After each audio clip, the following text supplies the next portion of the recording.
أعزائي المستمعين، وما زلنا معكم فترتنا المفتوحة شباب على الهوا، وبنقدم النماذج الإيجابية اللي ناجحة من شبابنا، اللي زي ما بنقول عندهم دايما أفكار بره الصندوق، بتهدف إلى خدمة المجتمع. بيدوروا على المشاكل الموجودة في المجتمع وإزاي يحاولوا إن هم يطوروها.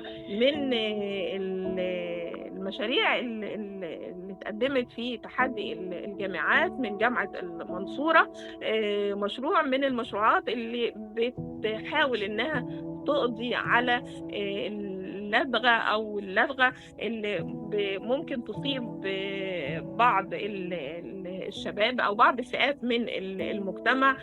صعوبة الكلام، التلعثم، كل ده.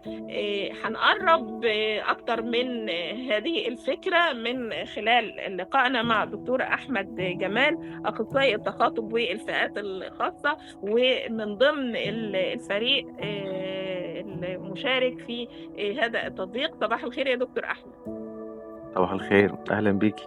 أهلا بحضرتك.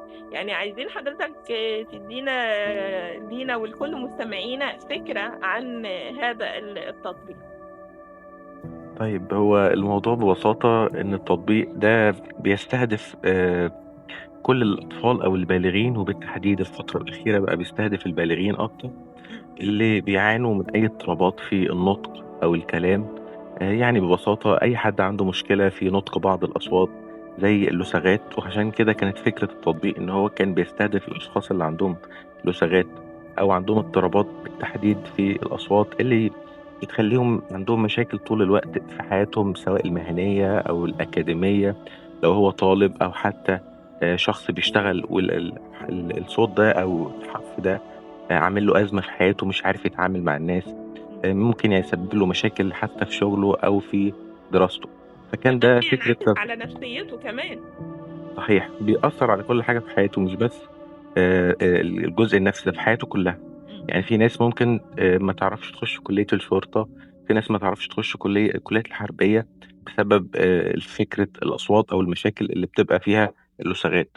وبعدين أصلا فكرة التطبيق كانت من الأساس من باشمهندس حمزة، هو كان اوريدي كان عنده أصلا لثغة أو لدغة في صوت الراء.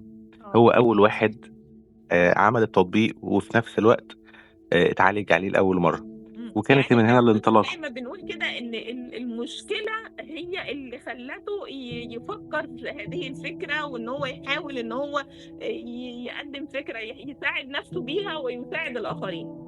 بالظبط كده، كانت هي الفكرة ان هو حاسس ان في أزمة، فبدأ يفكر ان هو يفكر في فكرة بره الصندوق، ان هو يعمل حاجة مش بس تساعده هو شخصيا، لا دي تساعد الناس كلها.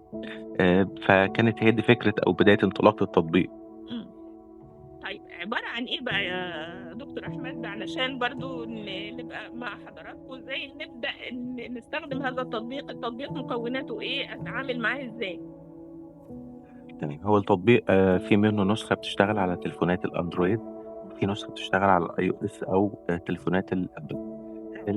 سواء النسخة دي أو النسخة دي، التطبيق ببساطة بيبقى عبارة عن تحديات، وتحديات بتبقى عبارة فيها عبارة عن فيديوهات موشن جرافيك. الفيديوهات دي بتبص فيها أو من خلالها بتقدر تشوف حركة أعضاء النطق أثناء المشكلة اللي عندك. يعني في البداية أنت بتختار الحرف أو الصوت اللي عندك فيه مشكلة، زي إن أنت عندك مشكلة في صوت الراء، تختار إن أنت عندك مشكلة في صوت الراء، فبيبتدي معاك يقول لك ان انت هتبتدي بالبرنامج، بيعمل لك خطة بايام معينة، كل يوم في تحدي معين. التحديات دي بتبقى عبارة عن فيديوهات انت بتشوفها، بتبدأ تعمل زيها، وكل يوم تقدم فيه، تبدأ تتحرك ناحية حل المشكلة اكتر. تبدأ تتدرب على نطق الصوت كويس، تتدرب على كلمات او مقاطع صوتية، ثم كلمات، ثم جمل، لحد ما بتوصل لمرحلة الاتقان يعني في النهاية. طيب، ده بيستغرق وقت قد ايه؟ هل على حسب بقى انا قدرتي على ممارسة هذا التطبيق او تطبيق هذه التحديات، ولا بيبقى ليها مدة معينة يا دكتور؟ هو الموضوع كله مرتبط بالتزام الشخص قدام نفسه وإرادته. يعني في ناس ممكن تخلص ده في أسبوعين، في شهر، بس يعني بنلاقي فيه ماكسيموم كده 3 شهور، ده بيبقى الرقم اللي احنا بنبقى مستهدف. يعني طب بالنسبة للمهندس حمزة، وده من أبناء جامعة المنصورة، كان بيعاني من اللدغة، يعني لما طبق هذه التحديات قدر إن هو يتغلب عليها في قد إيه يا دكتور أحمد؟ هو كان مخلص الموضوع تقريبا في مدة شهر، وكان الموضوع محلول. اه. كمان التطبيق ما وقفش عند فكرة التحديات، كمان هو أتاح فكرة إن أنت حتى لو أنت مش عارف تتعامل مع التطبيق ومحتاج إن حد أو أخصائي يساعدك، في كمان فكرة إتاحة إن في تقدر تحجز مع أخصائي متخصص يقدر يتعامل معاك مقابلة أونلاين عن طريق فيديو كول، أو يعني مكالمة صوتية أو فيديو كول. من خلالها بيساعدك لو أنت عندك مشكلة، سواء في إن أنت مش عارف تتعامل مع التطبيق، أو عندك مشكلة أكبر من إن أنت محتاج تفاصيل أكتر، فساعتها الأخصائي بيقدر يساعدك. يعني برضو منقسم إلى قسمين: تطبيقات وتحديات، وكمان في مساعدة من خلال متخصصين بيقدموا لك المساعدة وبيقدموا لك الخدمة. لا، في كمان حاجة كمان، إضافات كمان جديدة، في حاجة اسمها مجموعات الدعم.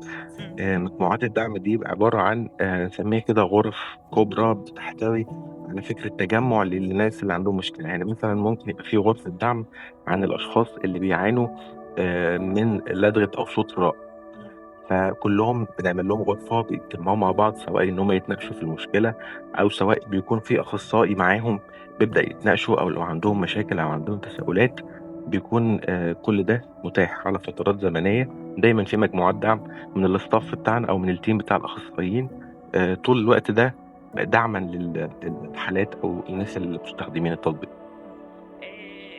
أعتقد إن التطبيق متاح دلوقتي يا دكتور. بسهولة جدا تقدر تحمله من على جوجل بلاي أو من على الأب ستور. لو بحثت على كلمة لطفة، لام ثاء غين مربوطة. تمام. طب ده بالنسبة للبالغين. أنا بقى لما يكون عندي الطفل أو الأطفال اللي بيعانوا من التلعثم في الكلام أو كده من اللدغات، إزاي يقدر الطفل ده يتعامل، أو ممكن التطبيق ده الطفل يعني سن قد إيه إنه ممكن يتعامل مع هذا التطبيق؟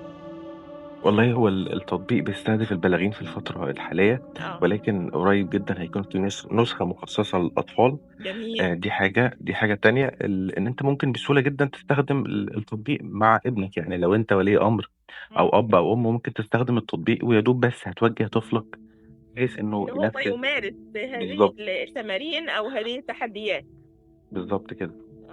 يعني دي برضو من الأفكار الجميلة اللي يعني مشكلة موجودة في المجتمع بيعاني منها جزء كبير من المجتمع، بفكر فيها المهندس حمزة من جامعة المنصورة، وطبعا الدكتور أحمد جمال أخصائي التخاطب والفئات الخاصة هو كان طبعا من ضمن الفريق المرافق لهذا المشروع وهذه الفكرة، وبدأ التطبيق يرى النور، ونتمنى لكم دايما النجاح والتوفيق. وزي ما قال ان في المرحله الجديده هيشتغلوا على ان التطبيق يبقى موجود للاطفال.